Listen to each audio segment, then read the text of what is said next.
The Last of Us Season 2 has cast Abby and Dina.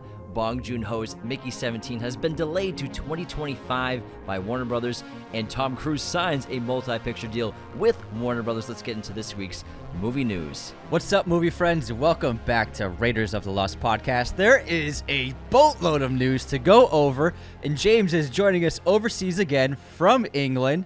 Thanks for joining the show, Jim.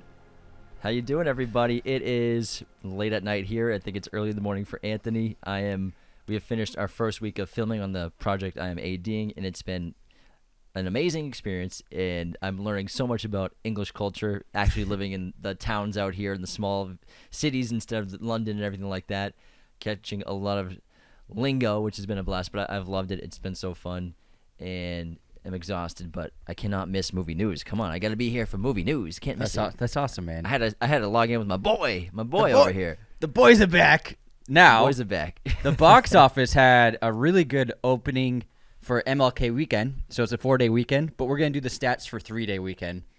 So Mean Girls, the musical, came out on top with a huge $30 million opening weekend, which I didn't even see coming. That's massive. You know what 2024 is? What? In 2023, it's the year of musicals. Yeah. This is they're crazy back. that They're all musicals doing well. doing so well. So They just didn't that beat its market budget, them. didn't it? I think What it's was the budget on this movie? I got to say around that, yeah. Around 30 mil. Because I was not expecting this based off that trailer, but I guess, man, let me check the budget on the People Mean Girls turned musical. out. People turned out for that, man. And it makes sense because $36 million budget. massive success. So it's already almost profiting. So huge success for Mean Girls. I was projecting that 20 million tops, but there's another surprise this weekend. The new Jason Statham film, The Beekeeper. I'm the Beekeeper. Came out in second with the $19 million opening weekend debut.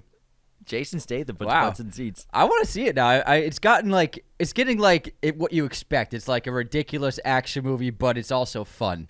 And Yeah. David Ayer made this film. It's his first film in quite a long time, but this is a really good opening weekend. Usually these kind of run-of-the-mill action movies, they don't do quite this well, so it's a great start for the film, The Beekeeper. I'm going to put it on my watch list. And my boy in third place, the legs on this movie, Wonka, is insane. Another $9 million at the domestic box office this weekend. Timmy is a force to be reckoned with. And it's because this movie's excellent. It really is. And you all have been hearing us talking about it glowingly the last 3-4 weeks. And if you haven't seen Wonka yet, you better get on it because everyone else is, and you're going to get left out. It's a wonderful time. And then another movie that surprisingly has a lot of legs is Anyone But You, the rom-com. It came in fourth with $7.7 million on its third weekend. It's got to be ingrained by now in the profit. It's closing in on $50 million domestic total. Honestly, bring the rom-coms back. Yeah. I love this news. I love this. We need rom-coms back. Let's be honest. People are turning out. The studio picked a great release date because it really has no competition with the genre, and this movie's doing really well. Really well. And next up in fifth place, we have Migration from Illumination with $4.5 million. The Boys in the Boat is still hanging on. Hold on. Migration, it doesn't have legs. It has wings. Shut up. Still soaring. And then George Clooney's The Boys in the Boat is still rowing along with $30 million. This episode's just dad jokes. Aquaman and 2. Then drowned. 2.8 million. 2.8 million. And then The Book of Clarence opened to 2,000 theaters with its wide release this weekend and unfortunately only pulled in just over $1 million. $1 million on 2,000 theaters? Yeah, so it's going to be the biggest dud of 2024 so far, and people just didn't seem to be interested in this film. It might hit $2 million, all said and done, thanks to the extra day from MLK weekend, but it's looking like a very, very huge box office bomb. That's not good news because, I mean, $1 million at theaters, that's maybe, 70,000 people saw this movie? Something like that. Yeah, something like and it's Friday night screenings, it only made 200,000. 200,000 in its opening day. Yeah, it's opening night previews, yeah. So it's not looking Holy good crap. for Book of Clarence. They might pull in 2 to 3 mil if the numbers end up coming in, but it's not looking good for that film at all. That was a really good budget too. That had to be at least $40 million budget. Oh, maybe more actually. It could have been more. But yeah, it's Goodness. people not Jay-Z couldn't get the butts in the seats, man. I guess not. All right, let's Well, move how about into the top stories. This has to be the top story of the week, right? Definitely. All right, so The Last of Us, Season 2. We have 2 major castings for Abby and Dina. We have Caitlin Denver has been cast as Abby. Deaver, sorry, I misspelled it. It's Caitlin Deaver. Sorry, I'm just reading off the document Anthony gave me. Blame him, Caitlin. She's going to unsubscribe from us now. Caitlin Deaver has unsubscribed. Sorry. Has been cast as Abby. Isabella Merced has been cast as Dina. Very interesting choices. Obviously, 2 very talented actors, both on fire. Isabella Merced seems to be in everything. Yeah, Madam She has Web, 4 movies coming out in Dora. the next 12 months. Yeah. I think they're both super talented, but this casting seems a little odd. I was expecting someone else for Abby because, after playing the game twice, I'm not sure if Caitlin totally fits how I see Abby in my head for a TV actor category or portrayal. But she's obviously very talented, and I'm sure she'll do a great job. But I guess I'm a little surprised by both of these castings. The thing is, I'm guessing they are going to stray away from the physical stature of Abby in the game because Caitlin Deaver she's very petite and she's small, and Abby's the physical stature only comes into play for half of the storyline, anyways. True, yeah, but Caitlin Deaver is not going to be able to make that size that Abby is in the game. So I'm guessing they're just going to stray away from that physicality that she has. She'll still probably be an incredible soldier. But I think just like that physical stature is not going to be present in the show, is my guess. I bet she'll just be really fit, like very like strong. Linda Hamilton, maybe like T2, like Emily Blunt, Edge of Tomorrow. Yeah, Emily Blunt's shredded in that movie. That's a great. Exactly. That's what I mean. So because she doesn't have time to get that big as Abby. Nobody does. Not in a few it would months. take me 3 years to get as big as Abby. I mean, those delts are massive, dude. Isabella Merced as Dina is I guess a solid casting as well. It's an interesting choice. I think as a huge fan of both characters, I'm very curious to see what they do. They're both big stars, so I think it's and they're both extremely talented. So I think it's good casting, and I'm looking forward to seeing both these actors in the roles. The thing with it, specifically with the Abby cast and with Caitlin Deaver, this is going to be a character that has half a fan base loves Abby, half the fan base does not like Abby as a character, and obviously that's because of storyline decisions in the writing. I personally have grown to love Abby as a character, and I really love her in The Last of Us Part 2 video game, so I'm really excited to see what they do on screen. Yeah, she's going to face a lot of scrutiny online, but yeah, I'm sure she's prepared for that. She knows that. She's going to get backlash. But moving on to the next bit of news, which you predicted this, didn't you? Mickey 17 has been delayed by Warner Brothers to 2025. It had originally had a April release date this year, or March, but they just shelved it to 2025. They don't have a release date specifically picked out yet for next year. And they moved up a couple of their films into the spring to take Mickey 17's slot. So unfortunately, we're not going to see Bong Joon-ho's next film for quite a long time. That's such a bummer, especially because we both just read the book. I know, I just finished it in anticipation. Yeah, this was the most devastating news I saw on this Google Docs when I just opened it up for recording movie news. To not see a Bong Joon-ho movie in 2024 when it was our top 3 most anticipated movie of the year. This is a bummer, man. This really is. But, I'm guessing maybe some special effects, they want to do some more work, or maybe found a better release date for 2025 that they want to slot it in there. Who knows? But it's a bummer because I would love to see this movie ASAP. So for the reports say that the film's production was stunted because of the strikes. Okay, so they probably knew this was going to happen. They're just holding on to the news. Yeah, so I don't think they had enough time to finish it. And rather than rushing it, they were probably like, let's just push it back and give Bong enough time to do what he does. You know what I mean? Yeah, that makes sense. And he's like, I should have made it in South Korea. For real. A friend's posted, you know how they just been using that Robert Pattinson photo the whole time? Every time they talk about it, it's that the upside down. Yeah, him on the table. It's someone said this is gonna be like the new Killers of the Flower Moon image that's just gonna keep living for 2 years. This is all people are gonna see of this movie for 2 years is just this one image. it was Leo and Gladstone in that table in the dining room. Everybody was like, for 2 years, every story was just that one image. That's pretty funny. So Now, our next 2 bits of news, they look like they're connected. So first of all, Tom Cruise has signed a multi-picture deal with Warner Brothers. and develop and produce theatrical films with Warner Brothers Discovery. It'll be a mix of original productions and franchises that Cruise will star in, which means that Tom Cruise is not going to stop even after Mission Impossible. He'll probably have some more franchises. I wonder if that space franchise that him and McQuarrie are planning are going to be involved, plus Edge of Tomorrow 2 reportedly is wanted by Warner Brothers. So this clearly, to me, looks like they're going to make Edge of Tomorrow 2. If they do that, I'll be so fucking happy. That would be so fun to see 10 years later. That would be my most anticipated movie of the decade after Dune Part 3. I believe that the Spacewalk one is with Universal or Paramount, but these are just completely new franchises and films that they haven't even been announced yet. But I'm sure Tom and his team have been developing, and they probably had like a bunch of films and franchises and shopped them to studios, and Warner Brothers was the one Here, come join us. We lost Chris. Come join us, Tom. We need to make up for that. Gotcha, yeah. But this is just great. The more Tom Cruise, the better. Exactly. But speaking of, Top Gun 3 was just announced as from Paramount. They're moving ahead with the script for Top Gun 3. They're hoping to refuel the Top Gun franchise to lift off once more.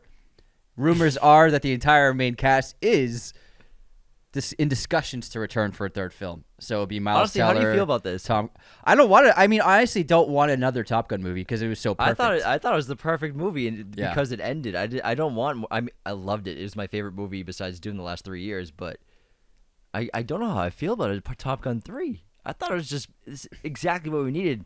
I thought it was just a swan song. It was a perfect swan song. It was the perfect film, and there's really. It was a conclusion, and I would say if you want to continue the franchise, you don't need Maverick, but again, it's Tom's franchise, so he's probably going to join in if they do greenlight it into production. But I don't think they need to do a third one because Maverick was just so sensational, and maybe they have a great idea. I don't see how they can top that. Maybe they can. I'm not sure how you go to space. I feel like it's like how do you do better than Empire Strikes Back? You just can't do it. It's like the pinnacle of what the movie is, of what the potential for a Top Gun movie is. It is what it is. I understand why Paramount wants to do it because it made $1.3 billion. But at the same time, and as much as I love Top Gun Maverick, I'm just like, I don't want it. I don't need it. And it plus, takes away from it a little bit. What? If they do a third one, they got to figure out what sport are they going to play on the beach. So they did volleyball, and then they did random football. Frisbee. And now, it's like football. Both teams are playing. Oh no!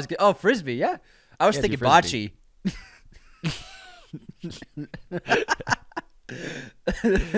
Oh my god! No, they'll be playing ultimate frisbee. Moving on. Okay, so this is really cool news for anyone who loves 28 Days Later or 21 Months Later.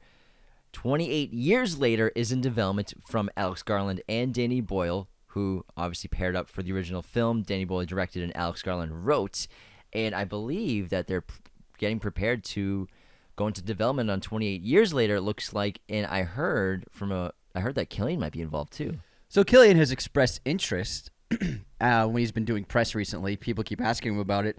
It's 28 weeks later, not 28 months later, you fucking idiot. So Danny Boyle and Alex Garland have put this together, and they're shopping it around studios and agencies right now to see who wants to pick it up. They're planning to do, hopefully, a trilogy of films following 28 weeks later. So reboot this as a new trilogy? No, not reboot, sequels. So it's a trilogy of sequels to 28 Weeks Later. That's their plan. Yeah, exactly. So reboot it into a trilogy. Yeah, but not a reboot. It's a sequel. It's a difference. It's not a reboot. You understand? Legacy sequel, trilogy sequel, reboot. Sequel, yeah. Legacy, yeah. It's not a reboot. Legacy, stop saying reboot. Legacy, sequel, it's a continue. Do not put reboot in that phrase. It's a sequel. It is Legacy, continuation. Sequel, trilogy, refuel. Okay, if you need to put a reword in there if it makes you feel better. This is not a reboot. They're probably going to try to get Cillian because he's just fucking on top of the world. But I'm looking forward to this. A trilogy sounds like a lot of fun, and Danny Boyle being involved, I think that's great. Hopefully he because they were both involved on 28 Weeks Later only as executive producers. Garland didn't write it, no? Yeah, so it would be great to see them make Return to Their Babies. Mm-hmm. I think that Alex Garland saw the projections for Civil War's Civil box War. office, and he was like, "Yeah, let's go to 28 weeks later, bud." Maybe I'll do another zombie movie.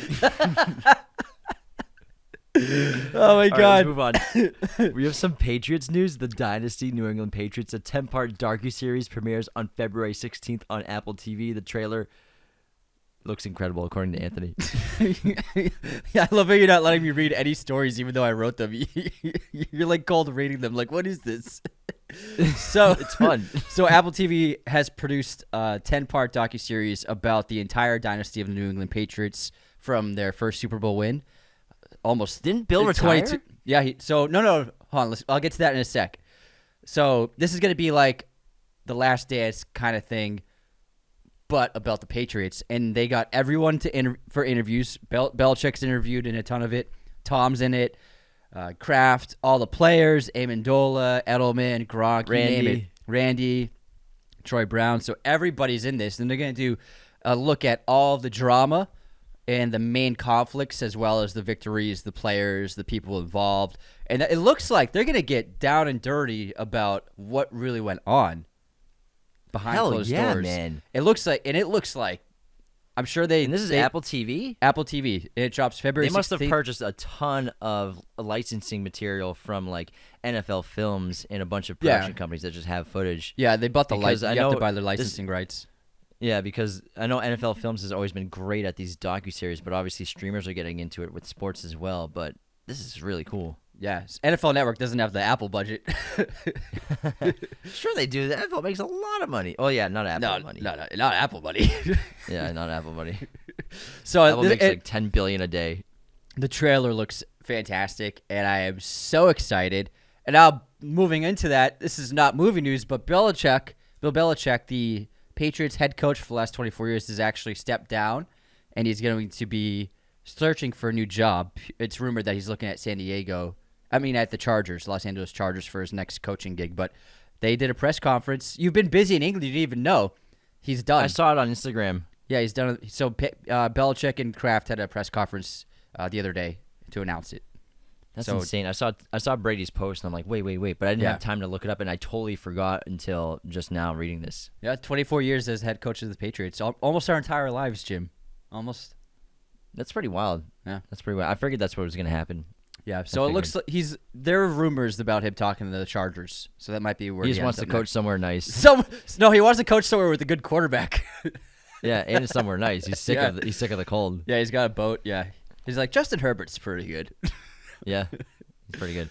All right, why don't you read off the next one, Anthony? So Stranger Things 5 has been on hiatus for a long time because of the strikes. They are now officially into production, and they celebrated by revealing a huge cast photo of the entire main cast doing a table read. Looks like a lot of fun. Aw. So everyone's united, so they're in production. I'm excited. I'm excited. I'm guessing the season will come out next summer. Yeah, it was supposed to come out this year, but the delays. It's supposed to. Yeah.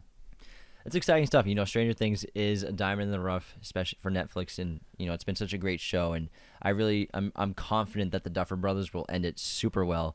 I'm confident they'll give everyone what they want in terms of sealing off character arcs extremely well. They'll, I think, pair people up exceptionally well, like they usually do in each season. Kind of like how they move people around. They'll give this is like a buddy cop over here, buddy cop over here, buddy cop over here. And I'm stoked. Stranger Things is the shit, and it's been a huge thing. It's the juice. Huge part of pop culture the last 5-6 years. So it's gonna be sad to see it come to an end, but I'm really confident that they're gonna nail it, and I can't wait. It's gonna be huge. I really loved season 4. It was really cool. All right, let's get into the main trailers. We got a bunch of trailers for both films and television shows this week. First up, speaking of famous TV shows, Game of Thrones creators David Benoiff and Dan Weiss dropped the trailer for their new TV series called Three Body Problem, which is going to be premiering on Netflix very soon. So this is based on the acclaimed international best-selling book trilogy, The Three Body Problem. It's about a young woman's fateful decision in 1960s China, which reverberates across space and time to a group of brilliant scientists in the present day. As the laws of nature unravel before their very eyes, 5 former colleagues reunite to confront the greatest threat in humanity's history. This looks really fantastic. It's sci-fi heavy. It looks like it could be either interdimensional beings or alien life invading the Earth in some capacity. And one of the main premises is that for some reason the world's most brilliant scientists are all being killed. Whoa. Check out the trailer. It looks really fantastic. Great filmmaking. Is this a TV show or a movie? TV show. What network is it going to be on? Netflix. Do you not listen to me when I talk? Not really. Literally the first Oh, thing I sorry, said. you went in and out. It was the internet. Yeah, sure it was. What? No, this is going to be a TV series on Netflix led by Itza Gonzalez and Benedict Wong. Cool. And a bunch of other great Benedict actors. Wong. A couple Game of Thrones actors are in it. Very cool. Onion Knight's in it. I met one of the Sir Davos. one of Jon Snow's stunt doubles the other day. Oh, nice. Yeah, he's really cool. I never asked for it. And we actually on the movie we're filming, we are using Jon Snow's gauntlets. No fucking way. So Send me a photo. So the woman who's costuming our movie, she costumed a lot of episodes for Game of Thrones, and we have his gauntlets. You guys send a in one of the photo. Seasons. I'll send a photo. They're really cool. These cool leather ones. All right, next up, moving on next. we have The Walking Dead, The Ones Who Live, dropped its trailer for AMC. This is going to be the Michonne and Rick Grimes spinoff, and it looks really good. It looks epic in scope, huge amount of CGI in a good way. We're getting a massive scale.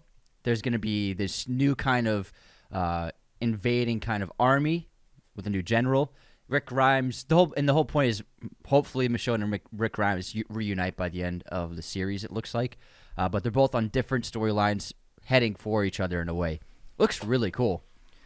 That's awesome. And High production value. do you know if it's going to be a one-off season or is it going to be continued? I think it doesn't say. So it could just be a one-season thing, or if it does well, maybe they'll do a couple more seasons, but we'll see how it performs.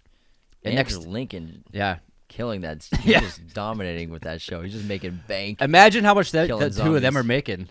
They're probably know. making close to $1 million per episode, probably maybe more. I guarantee probably $1 million an episode. I wouldn't be Yeah. surprised. It's a very popular show. And next up, we have Mother's Instinct, which is a new trailer starring Academy Award winners Jessica Chastain and Anne Hathaway. This looks like a really cool, mysterious thriller. So it's an unnerving psychological thriller about two best friends and neighbors, Alice and Celine, whose perfect lives in 60s suburbia are shattered by a tragic accident involving one of their children. So basically, they both have kids, and Anne Hathaway's son dies falling off a porch while being babysat by Jessica Chastain's character. And so it's about the repercussions of that, and Anne Hathaway's character maybe becoming very dark as a way of trying to get retribution from Jessica Chastain. It looks really interesting, and it must be a great script if two of the best working actors are in it. Have they ever worked together before? I'm trying to think. Jessica and Anne in anything before? I don't think so. No, not that I know of. So yeah, that's awesome. Because they're such on high levels, the both of them together. So that'll be so cool to see them together in a movie. Oh yeah, big time. Next up, we have All right. a new horror trailer from the directors of Ready or Not. This is called Abigail. So after a group of would-be criminals kidnap a 12-year-old ballerina daughter of a powerful underworld figure, all they have to do is wait to collect the $50 million ransom. And to do that, all they need to do is watch this girl overnight in a mansion. However, the captors start dying one by one, and they soon discover that the little girl they kidnapped is actually a vampire. Oh, no shit. Yeah, it looks like a lot of fun. That's a really awesome idea. Yeah. That's kind of reminds me, it's like that in Watchmen when Rorschach gets into the prison and he beats up one of the guys that's messing with him. And he goes, "You don't understand. I'm not locked up in here with you. You're locked up in here with me." Yeah, the grease. Yeah. Yeah, it looks That's like a lot. an awesome idea. Yeah, it looks like a lot of fun, and it seems like, and these are the directors. They just did the last Scream movie as well. Mm-hmm. It's a very similar concept of a like one location kind of horror movie, like Ready or Not. I like movies that sort of turn criminals into victims Yeah. of a movie, but they're still antagonists. I think it's a lot of fun. It's a It great looks like idea. it looks fun. The action looks great. It has a good sense of humor. So I think this could be a big horror hit. And Ready or Not finally, is an excellent movie. So yeah, that's cool. Finally, our last trailer for the week was Back to Black, the upcoming Amy Winehouse biopic, which dropped its trailers. This looks really good. It's going to be an entire background on the singer and her rise to fame. Looks pretty emotional. So we'll see. We'll see. I saw some set photos and I saw the makeup and everything. Yeah, she looks like her. Yeah. Yeah, it looks like her, yeah. All right, we got some cool news here. So, some more news. Wes Anderson's next film has been announced. This guy makes like 8 movies a year. It's going to be an espionage thriller starring Michael Cera, obviously Bill Murray, and Benicio del Toro. He's never had Michael Cera in a movie, right? I'm surprised he has it because they seem to be a match made in heaven. Honestly, that's what I'm thinking. Like, I can see Michael Cera's scenes in my head in a Wes Anderson movie. Like, it fits perfectly. He already So speaks with that cadence. I bet he'll be the lead then. Yeah, he's first billed, That's so great. he's Very got to cool. be the lead. Sign me up. Sign me up. Yeah, he does make a lot of movies because he's been making short films for Netflix. All right, next up, we have some Martin Scorsese news. The guy, the GOAT, the legend. He says that his upcoming Jesus movie will film later this year. He finished the screenplay, and he said that the film is expected to be about 80 minutes long. And I quote, "I'm trying to find a new way to make it more accessible and take away the negative onus of what has been associated with organized religion. The film does not have a distributor yet, but I'm sure that won't be any trouble for him once he has the film finished." Yeah, he's maybe one of very few directors, I think, right now that could get a movie about Christianity or about Jesus right now distributed, because there is sort of like a negative connotation towards religion these days, especially in Hollywood. It's sort of disappeared from a lot of cinema. But Well, yeah. It used to be a very common motif. Even Angels and Demons has been disappearing from cinema. Heaven and Hell disappearing from cinema. So I think that, of course, Marty will be able to get it done. But obviously this is going to be a huge passion project for him. The fucking Pope asked him to do this. The Pope's like, "Marty, get on it, man. Get Marty, on it." why don't you make me a movie guy? All right, next up, going back to the Game of Thrones showrunners David Benoiff and Dan Weiss, they actually finally revealed in an interview their unproduced Star Wars film. So they said, quote, "We wanted to do the first Jedi, basically how the Jedi Order came to be, why it came to be, the first lightsaber and all that. And we were annoyed as hell when Rian Johnson, their longtime friend and a producer of the upcoming 3 Body Problem, called his movie The Last Jedi. He completely destroyed the obvious title for what we were working on and asked what went wrong with the production. David Benoiff said, Lucasfilm ended up not wanting to do the first Jedi story. We had a very specific story idea in mind, and ultimately they decided that they didn't want to do that. And we totally get it. It's their company and their IP, but we weren't the droids they were looking for." I bet it would have been awesome. Yeah. Here's the thing. Like, yeah, because they get so much hate for the ending of Game of Thrones, but it's like, plenty of shows have had unlikable endings, but like they captivated audiences for 8 years. They captivated the world. Shows in the history. It's unbelievable what they did, and I honestly, I don't like how the first thing that people say when they hear the word Game of Thrones is, "Oh, it's such a bad ending." It's like, how about you think about how incredible it was for so long, and they really captured the zeitgeist of culture in a way that nobody saw ever seen before in TV. I still like the ending. I like the ending. I don't care. I think it's fun. Next up, John Krasinski and Natalie Portman are starring in a film together by director Guy Ritchie. Of course, it's a heist movie, too. Yeah, it's a heist movie called Fountain of Youth, and it's about estranged siblings, I'm sure played by these two, who are going to be attempting to find the revered, legendary Fountain of Youth. Very cool. Sign me up. Guy Ritchie's one of our favorites. Can't wait to see his movie this year, the Ungentlemanly Warfare. Very excited about that. So Let's go. And I bet they have great chemistry, John and Natalie, on screen together. We have some very disappointing news. Guillermo del Toro's Frankenstein adaptation has a recasting. Andrew Garfield is no longer going to be the monster in the film. Jacob Elordi will be playing the monster. It's funny, I remember we talked about Frankenstein in our Classic Monsters episode, and then we were talking about how a lot of people think that the monster is Frankenstein, and so many people in the comments were like, everybody knows they're different things, but it's true because half the news outlets ran that Jacob Elordi is playing Frankenstein. In the headlines, yeah. Unfortunately, I would have loved to see Andrew Garfield's take, but Elordi impressed me with Priscilla, and he did a good job in Saltburn. So I think that, and he's got the height, so he has the stature for the monster. Yeah, so I think we'll it'll be see. solid. It's just disappointing because I thought Andrew was just going to be so cool Yeah, as Frankenstein. I wonder what happened. Must be scheduling. scheduling conflicts. Must be. All right, let's run through these other ones. We got Ahsoka Season 2 has been announced by Dave Filoni for all you Star Wars lovers and Ahsoka fan lovers. It's a very popular show. I think it's one of the more popular ones from Star Wars and Disney on Disney Plus. Recently, yeah. And then also Tokyo Vice Season 2 drops on February 8th on Max. Excellent TV show. Fantastic. If you haven't seen it, I highly recommend checking it out. The first season on Max. It's really cool. I love it, and I'm highly anticipating this one. This show is produced by Michael Mann. Yeah, Michael Mann. All right. And now there's some gonna unfortunate be- news. Yeah, take this. Pixar is bracing for possible layoffs this year. So layoffs are definitely expected to hit Disney's Pixar Animation Studios. TechCrunch first ran the news, suggesting that it could affect as much as 20% of Pixar's entire staff of 1,300 employees. So That's really sad, man, because- Unfortunately, it's gonna be a heavy hit.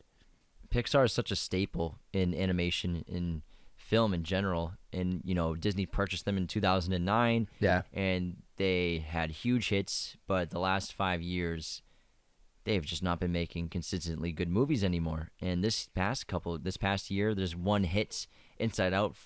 Not Inside Out. The Elemental ended up turning a profit, but it took like 5 months for it to turn a profit, but still not a lot of money in terms of being in the green.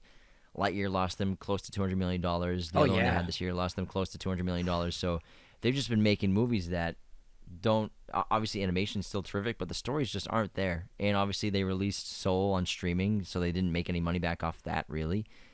And it's really sad because you hate to see people lose their jobs, especially that many.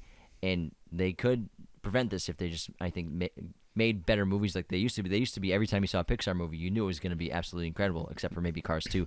But other than that, Cars ain't on the podcast. You heard it here. they've just they're in a rut right now. But Yeah, it's unfortunately, disappointing. and they pushed back Elio, which was supposed to come out last winter, I believe. Elio. Shut up. All right, moving on to Oppenheimer news. Peacock is going to be the streaming platform to watch Oppenheimer if you don't want to buy the actual physical copy. And NBC Universal is planning to debut the cinematic masterpiece on Peacock starting February 16th. I like how you added in cinematic masterpiece. Keep in mind, I like this is because also most right, of the movies- right before the voting for the Academy Awards begins, too. I like this because I miss when you'd see a movie and you would have to wait like 8 months to rent it or see it somewhere Yeah. else. And that's kind of gone away, but Yeah, I mean, nowadays a movie comes out at theaters and it's already rentable online. a lot of times, yeah. Yeah. Takes away like that All right. event, like, oh, we're waiting for it. In case you're wondering when Evil would die tonight next, Evil dies tonight in 2025 as David Gordon Green's Exorcist sequel will be dropping then from Blumhouse. What are you saying? Well, hold on. He's departing. Sorry, it's been a long week. He's departing the Exorcist sequel. He's departing. All right, David Gordon Green left the project. There we go. I don't know what the fuck you were saying.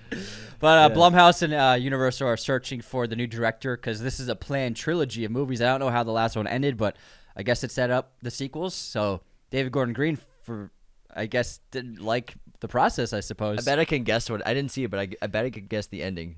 Like, I bet the girls get cured of the exorcism, but then they go to bed at night, and maybe in their eyes you could see, like, Zuzu, like, in her eyes. Maybe it was us that drove him out. Yeah, maybe he listened to our show. He's like, I can't take take Raiders it. of the Lost podcast anymore. They're so mean to me. Sorry, David Gordon Green. I'm not mean to you. It's just didn't love Halloween. That's putting it nicely. All right, I think we finish this off. Our final this bit of final news bit of news. is more news about How to Train Your Dragon's live-action adaptation. Again, we said that Gerard Butler was cast in his same role as the animated films. And now Nick Frost has joined the live-action cast as one of the Vikings. So I think this is a perfect love that choice for casting. for a fun Viking. great He's casting. probably going to have a beer and like a turkey leg in his hand in every scene. It's perfect. I love it. Anything Nick Frost That's is so in. fun. Great choice. amazing. So, again, I can't wait for seeing more announcements for this film. I think this is going to be a massive hit. Me too. Massive. Absolutely. Massive. All right, well, that wraps movie news. for this week, you know what to Your do. hair is a Obviously mess, James. I know, I just got all the shower. It's been is it? Of course, become a patron at patreon.com/Raiders of the Lost Podcast. Leave those 5-star ratings on Spotify and Apple. Find us on Instagram, YouTube, Twitter, everywhere. Share us with your family and friends. Leave those comments on YouTube. Subscribe, like, do all the things. You know the things to do. Everyone tells you to do the things wherever you're listening and watching videos. Do everything that we ask you to do to help us grow. It's the best way for our show to flourish in 2024. This is James signing out from England. Anthony's doing birds in the screen. Flourishing. Take care, everybody.